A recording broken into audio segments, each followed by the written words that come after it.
Hey, you guys. Oh, sorry, didn't see you there. Hey, welcome back. Thanks for joining me. In this video, you'll be seeing me turn this into this. This is the Haunted Sweethearts channel where I upcycle unwanted thrifted porcelain dolls into something a little bit more special with a little bit more spirit, a little bit more zest, and evil? No. Cute. Haunted. They're collectible as well. I'm going to be releasing a new series soon, Crackle Dolls. You've joined me at the right time because here she is. The first one. She doesn't have a name yet. I am looking for help with that.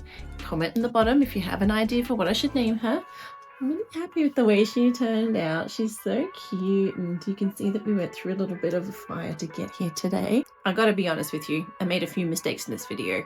This, as good as she looks now, she did not look this good along the process. Yeah, there's not a lot to say. Just stick around to watch the video. Don't forget to like and subscribe. All right, guys, thanks for playing with me. Let's do this thing. As you can see, we have an innocent here. I think that we need to name her Rose as her dead name. And by the end of this video, hopefully we'll have her new renewed name. I'm not sure if any of you guys saw, but you might recall that I had the vote of blonde versus brown, and everyone voted for brown. Everyone wanted to see me do the brown doll first. Oh, and something else, I did actually thrift this doll, and she was about $15, which is more than I like to pay, but I did really like this one. Her condition was great. Before we do anything else, we'll have to get these clothes off and give them a wash because they stink. But apart from that, everything's in really good quality. Like, her hair's not that bad, her skin's pretty good, everything's actually not bad.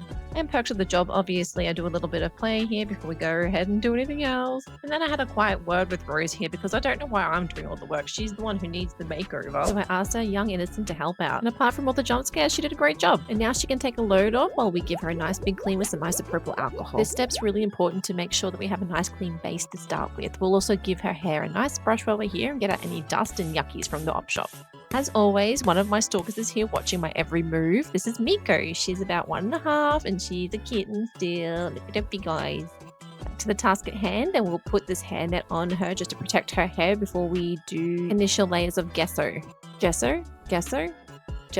I don't know. The base layer, what makes the paint stick to the doll essentially. It's all the more important for this doll because as you notice, her legs they're not porcelain, they're actually alabaster, they haven't been sealed. And so to make sure we give this doll a fighting chance, we'll put 2 to 3 layers of this gesso or gesso, whatever the heck you call it, on before we do anything else. Okay, stay with me here guys, this is where things start to get a bit sketchy.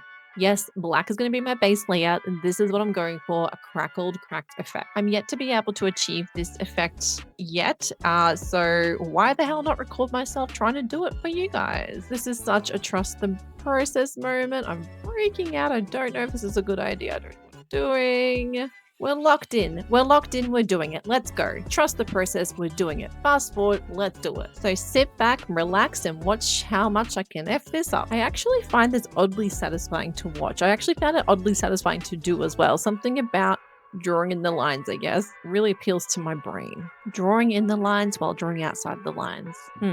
Quick slap of paint in the arms and legs, and I couldn't pass up this Toy Story moment. Okay, this is where things start to go wrong. I chose this acrylic paint medium crackle medium. I thought it was the right one for the job. I really did. I followed all the instructions. I looked it up. I thought I was doing the right thing. But by this time, I couldn't see any cracks and I really knew I was in trouble. But in keeping with the spirit of trust the process, I kept going with the top layer. So what's meant to happen is the top layer goes on and some cracks start to appear. And yeah, as you can see, it's just not working the way that I had anticipated. So the plan was I would do the arms and the legs, let it dry, just see how it goes. And while that's happening, I thought I could just address the outfit and start doing some of the aging that I want to do on the outfit itself. This is a do not try at home moment. I did something a little bit crazy here. I did it when no one was home, so I couldn't get in trouble. Closed the door, put the exhaust on, and went for it. And while there were a couple of sketchy moments, case in point coming up,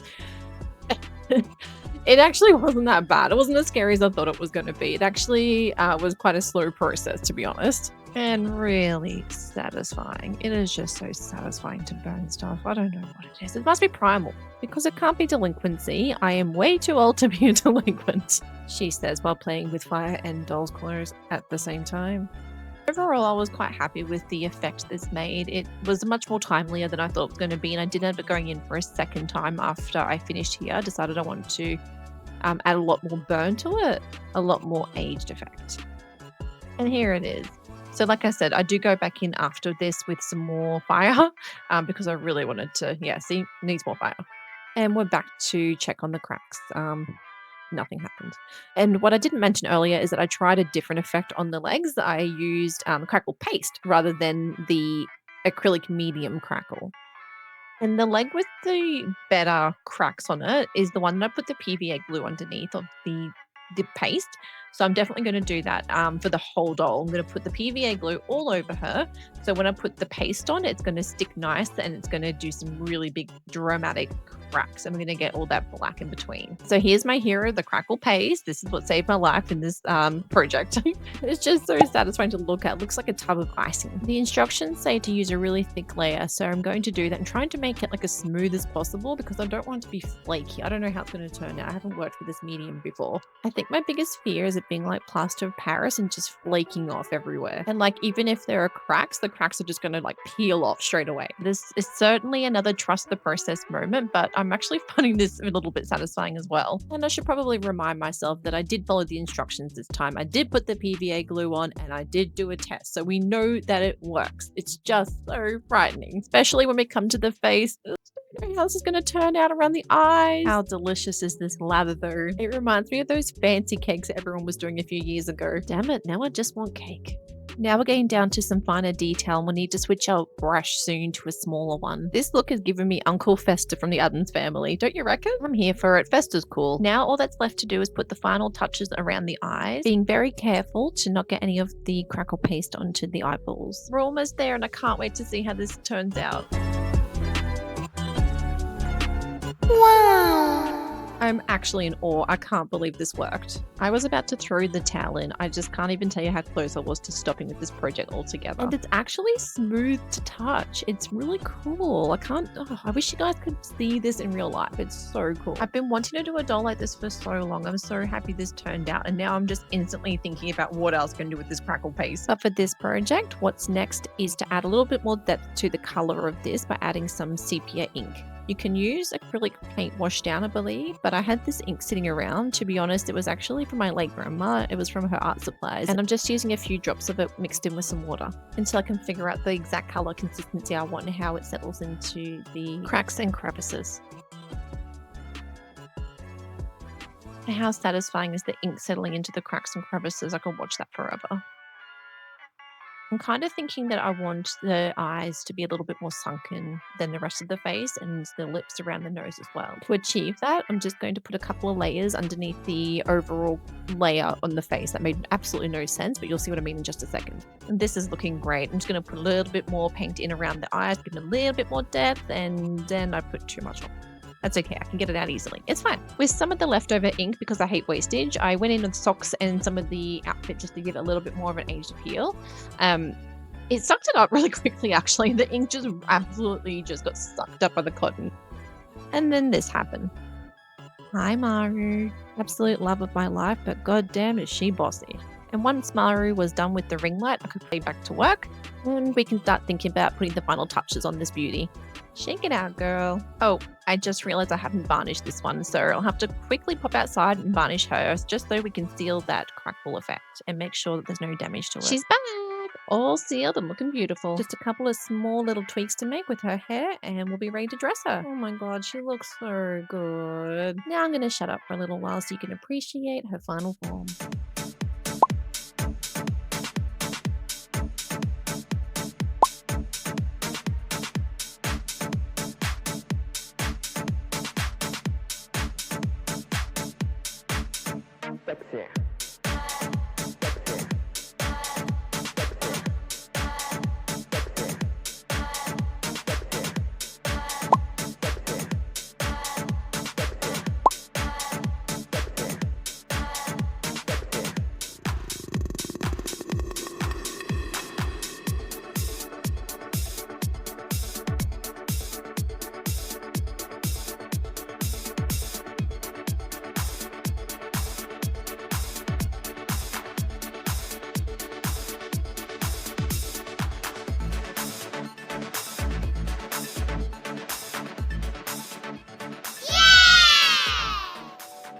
So guys, as I mentioned earlier, I did go in with quite a bit more fire on the outfit, and I did get the look that I really was looking for. I just think she looks so good. And if it's something you're interested in, she is for sale on my Etsy store now. I'll pop the link in the comments.